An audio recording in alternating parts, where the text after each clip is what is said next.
Oh, hello, Frogman, better known as Ryan. Do you enjoy the past? Do you like games from the past? Well, let me introduce you to Vim's Lair, a museum of game ROMs for your perusal. Want to enjoy game ROMs from the 2000s or even before that? Vim's Lair has you covered. And there's no need to worry about the ethics. The original publishers almost never support these old classics, and re-releases are almost exclusively digital only, preventing you from truly owning the game that you have paid for. And God forbid that they put them on a game streaming service. But I see you want to play the old PS2 classic Ratchet and Clank. We'll just go over to the page and... Son of a...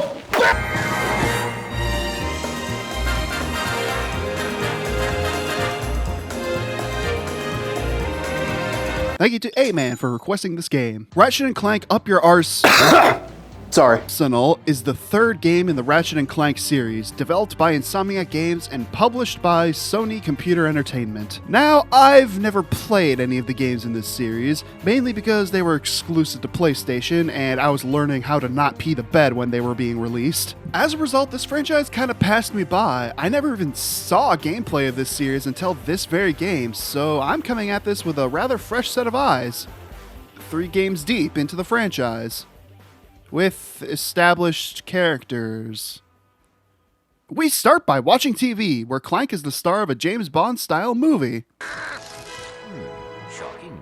Never mind, he just is James Bond. Changing the channel reveals an alien invasion on Ratchet's home planet, so they've got to use the gravimetric warp drive. The untested gravimetric warp drive. The one he built from bloggy and scrap metal. And guess what happens? Everything runs smoothly and it's never mentioned again. Oh. Cool, I guess? Land on the planet to begin fighting aliens alongside the robots who call themselves the Galactic Rangers, who waste no time in naming you their sergeant. Here, Sarge, you can have my gun. Oh, it's preschool all over again. Start your shooting and... Oh my god. The stick is inverted, why? So that's the best way to play first-person games. No. A little side tangent about the controls, it's a little rough to wrap my head around. Granted, I'm already working at a disadvantage because my most familiar controller represents something I'd have to hide when I've got company over, but it took me a good long while to get into the flow of this game, and what felt right control-wise as holding the button to lock Ratchet facing forward didn't exactly feel right given my other third-person shooter experiences. These days, you hold L2 to aim and strafe and then you start firing, whereas this game has you hold R2 to strafe. Oh my god, you can use either button to strafe! Well, I know what my first tattoo will be. Forget it. Just know I had problems understanding controls for a while, especially during the first levels. Speaking of which, fighting through the aliens gets us a call from Furry President, and they tell us story stuff, but honestly, I was a bit distracted and didn't hear what they were saying on the first go-around. Oh no! Our president's a furry! Oh, yeah, it is Biden. On tonight's episode of Nature's Mysteries, where does poop come from? Where the f did this audio quality come from? Yeah, really. In-game, we're gonna use a mic that's at a ballpark. We're gonna make a fake news story, use the best mics we have. Well, hey, sir, how about you watch this video I've got? In 1975. Now begins a new level where you breeze on through. Breeze on through. You breeze through to the end. No! No! Why? Why? God damn it, why? I can make it there. I can make it there. I can believe. I believe. Somebody believe. Fish believed you were delicious. So this game definitely wants you to have 2 games worth of experience. And because of that, I was dying quite often, but what I appreciate is that the checkpoints did feel rather fair. Sometimes they did feel a bit far, but it was punishing for being careless and always brought me back to a vendor to restock, which was always a very nice touch. Aside from my abysmal combat abilities is the platforming techniques, and let me be the first to say, I'm sorry, but the platforming parts of this game are just not great. The long jump doesn't feel any better to use than a double jump and glide. The high jump is just the same as the height of the double jump, and the wall jumping barely works. Up. No, what do you mean? What do you mean? Up. Hup. Hup. Hup. I don't know if it's hard to tell, but this is not intuitive at all. This sucks. There is an item later that makes it slightly more interesting, but we'll get into that as we found the thing we're looking for, a big buff man. Don't judge. He sends us into the path of death, which is a gauntlet of simple platforming challenges that shouldn't pose any problems.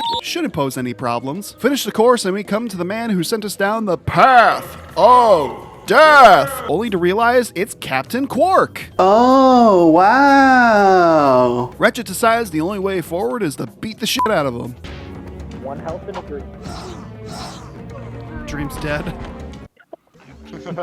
Hate to break it to you. Once that's done, Ratchet takes him along and receives a call from the furry bait, Sasha, who is waiting for us at the Starship Phoenix. We fly into the ship's butthole and explore the area that serves as our hub, and damn, is it a lot of empty space. It would have gone a long way to have anything in this main area. Instead, all there is two faceless vendors that dispense ammo and guns like every other vendor. And armor, which, while nice to have something exclusive to the ship, doesn't really add to the place because it's just a cold, sterile tube that covers you and bam, you have new armor. Travel to the bridge and we have a cutscene to introduce our villain. From there, you're shuttled off to a new planet to save Sasha's dad. First I save Daddy, then I become Daddy.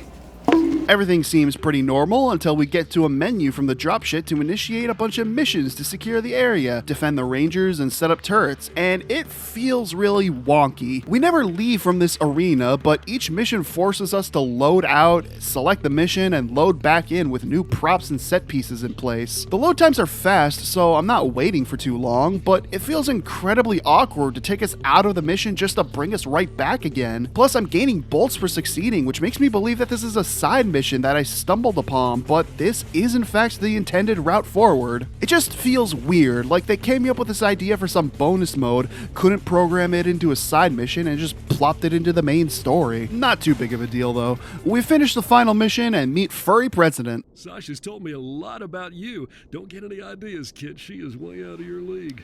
Well, Sasha filled me in that on makes the, sense. We travel to another planet to find our Brainiac, picking up the Refractor, which simultaneously grants us a new tool and teaches us how to reflect lasers to do the laser puzzles. Uh-oh. We gain ourselves a Quark vid comic to play in the hopes of gaining back the real Quark's memory, launching us into the vid comic minigame. It's a fine side game to the normal mode, a basic platformer where you control Captain Quark and beat up enemies as you go. The main attraction of this being once you collect all the Quark tokens, you're awarded a titanium bolt. Overall, pretty neat. It's a fun distraction and really hammers home how full of himself Quark is. The points off for questionable historical accuracy, however. Our next quest has us compete in a blood sport known as Annihilation Nation. Good luck, Fred. Let's go, Fred. Let's go, Fred. Let's. Next. Fred! It's just the path of death, put into its own arena with different randomized courses and arena battles to participate in if you want to return and gain some extra bolts or weaponry experience. On that topic, let's talk about combat and the guns. They're great. I love them. There's such a wide variety of weapons, and the limited ammo, while seeming limiting at first, encourages you to pick your favorites and swap to a gun that suits the situation best, creating favorites but not allowing over-reliance, at least at first. I really enjoyed the weapon experience aspect. Leveling up weapons the more you use them until they're super strong, it incentivized me to vary my approach to fights, sometimes forcing myself to use unfavorable weapons because I wanted that sweet XP for a gun I wouldn't use. However, I never felt that any of them were completely useless. I certainly gravitated towards some. My early game was dominated by the almighty suck gun.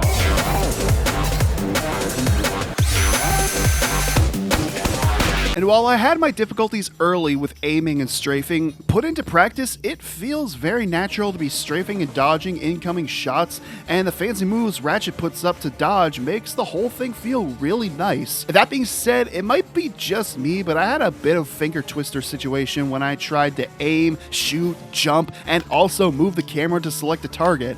I know my right hand can do so many wonders, but this is just too much to handle. And again, some of it can be alleviated by remembering L2 can be used to aim. That's my bad. Now we gotta go to a water world where we're lugging around this dude with a hacking device, which is fine, I guess. It's not like we get the hacking device later. That hacker is used to crack security terminals.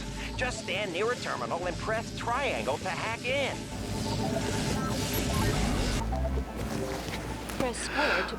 What is your purpose for being alive? It really feels like an arbitrary addition to have this guy be the hacker man for this level, forcing us to go in circuitous routes to open doors for him and then just gift us the hacker later. Why not either gift us the hacker now or just have him be a follow character for every hacking level and do away with this rather nauseating hacking minigame? I understand this is criticizing a design choice from a game released at the beginning of the century, but I've got to complain about it now because when this game originally released, I was busy being 2 years old. How about a positive note? The titanium bolts strewn throughout the level, while being collectibles themselves, offer the unique reward of being currency for skins, which I believe is a fantastic implementation. It's not game-breaking, and there are enough bolts where I don't have to worry about them since I can just get the one I want and be content. That is until the 100% call starts ringing in my ear. Moving on to the end, we meet up with Slim Cognito, who sells what I believe are weapons from the previous games, and we'll even unlock them for free once we read our hard drive. We then move on to Ratchet and Clank splitting up to cover more ground. Clank's solo segments are... fine. He dies to most things in one hit, uses a banana gun to move a monkey to certain spots, and on some occasions has little robot guys to order around via commands.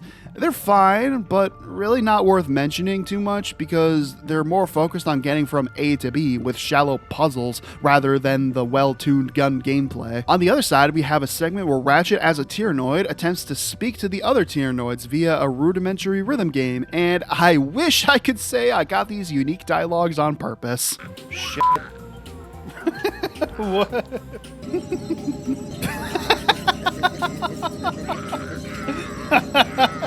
Once we loot the office, we drop into the sewers to meet an apparently familiar face who tasks us with finding sewer crystals. Well, it can't be that much of a hassle. I've already got 2. How hard can this be?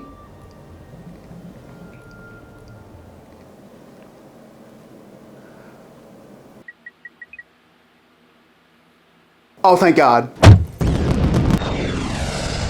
From this point, the game devolves into more of the same as before. Everything from this point on is nothing new gameplay-wise, with the exception of the Hypershot and Buggy. So... Hypershot. This is the game's response to its lackluster platforming, as grappling around and creating platforms as you're jumping is really fun and a cool and welcome moment whenever it shows up. What's not welcome is any inclusion of the Buggy.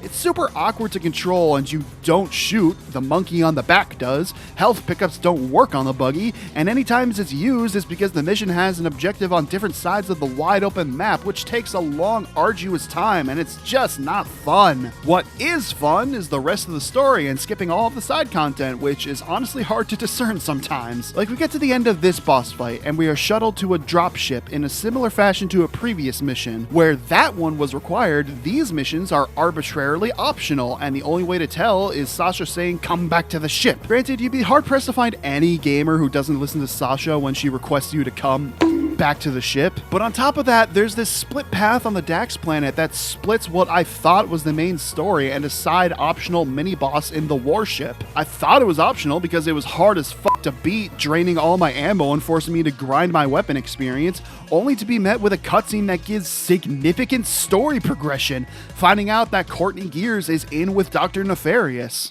This goes out to all you robots across the galaxy. It's time for you and me to rise up and strike back. Who would have thought Detroit Become Human would rip off this concept? We meet up with Courtney Gears and strike a deal through Clank's stardom. She gives us information as long as she gets to be part of the movie Clank is making. So we go and do that. Big hunk of titanium alloy like yourself. Did he just hit us with the fucking Scooby-Doo laugh? Clank gets kidnapped Oh no! by Courtney Gears. It should have been me! Turns out Courtney is really down bad for Robot Skeletor and brought Clank to him so he can fanboy and attempt to recruit Clank to his side. When that doesn't work, he sends out a fake Clank to Ratchet. From here, I believe that the main story path realigns as we are whisked away to help the Rangers gain the gravity boots and fly off to rescue Skid from being robofied. Destroy all squishies, dude. Oops. Well, we didn't help Skid, but we can always get revenge by shooting Gears right in the cooter. We then follow a trail to a Star Destroyer ship along with Captain Quark, only to realize it was a trap! Nefarious rigs the ship to self-destruct and Quark stays behind to retrieve something important. Time to get the fuck out of here! We have to leave before Quark returns and we're real broken up by the whole ordeal. Oh, hell yeah! After a vid comic, we go to Metropolis to confront Dr. Nefarious and we find the real Clank! I don't think I'm properly dressed for this revelation. We have a boss fight with Buff Clank, and we get a scene where Clank apologizes for failing Ratchet, but he quickly tells him that it's not his fault. Which brings me to note, the writing of this game is a little hit or miss sometimes. To be clear, I think this is just a consequence of being the third game in the series. Ratchet and Clank don't have much growing to do in terms of their characters. They trust each other and there's no misunderstanding or fallout with the robots versus organic storyline. Would I have preferred they get into little spats about whether it's best to be boy or bot? Absolutely not. It just feels to me that the creators were comfortable with the main characters. They didn't feel it necessary to develop them further and ruin what they have, which, to its credit, has a really solid grasp on the humor and jokes. There were some lows with the relationship of Ratchet and Quark that never grabbed me. Like, sure, Quark takes all the credit that Ratchet does, cool, wake me up from my nap. But then there are some moments that really hit, like the Tyrannoid dialogue and incidents regarding any of the wide array of gadgets in the universe. I had a small run-in with the cops concerning a suck cannon upgrade that was mistakenly sold to a minor. I swear the kid looked 18. What? That being said, what should have been a slam dunk in terms of humor turned out to be a bit of a disappointment, reflecting on this game's villain, Dr. Nefarious. Don't get me wrong, I love a good Skeletor-esque bad guy.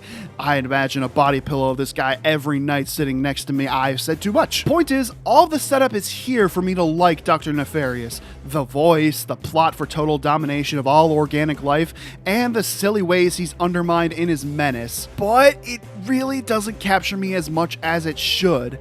Maybe I've been spoiled by other better versions of this trope, but he doesn't strike a chord with me. Maybe because I was too busy focusing on all the times where other people were doing the villainous things for him. His butler Lawrence was there making all the threats with him, Courtney was the one to kidnap Clank, and Lawrence again was the one responsible for transporting him to safety whenever they tried to kill Quark. I guess I was just waiting for the shoe to drop and have the butler be the true mastermind and powerhouse, but it never happened. We get to the final boss arena and fight for a bit, and he pulls the whole bit of going, "Oh no, I'm defeated, but not really," which would have been a moment to make him seem weaker than we thought, but the next phase kicked my ass for so long I should have been called Susan afterwards. Either way, we beat his ground form. Don't have a vehicle boss battle. Forcing him to activate the Bio-Obliterator. Don't have a vehicle boss battle. And Quark comes in to save the day. Oh, thank you. By distracting him and giving us a star shuttle to fight Nefarious with. No! It wasn't that hard. If you run out of health, you abandon the ship and can find a new one.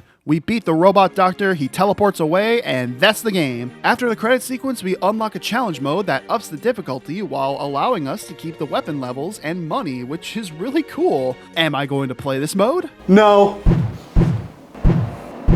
Overall, I had a very good time with Ratchet and Clank. The combat and unique weapons made for some really good gameplay that allowed me to experiment with everything and get rewarded for it. It does fall a little when it tries to lean on its platforming, especially the wall jump, but those are never too long and are never the main focus. A lot of the charm comes from the characters and writing, which has this underlying wit and charm that was all over the place back when games on the PS2 were experimenting and making games like this. And Thank God I can support the people who made it instead of some cockamamie streaming service that is nebulous at best if they send money out to the developers, especially when the game is as old as this one. But heaven forbid that there are ROMs of this game out there so people can experience this fun game without having to get the actual hardware secondhand or sign our soul away. You know what?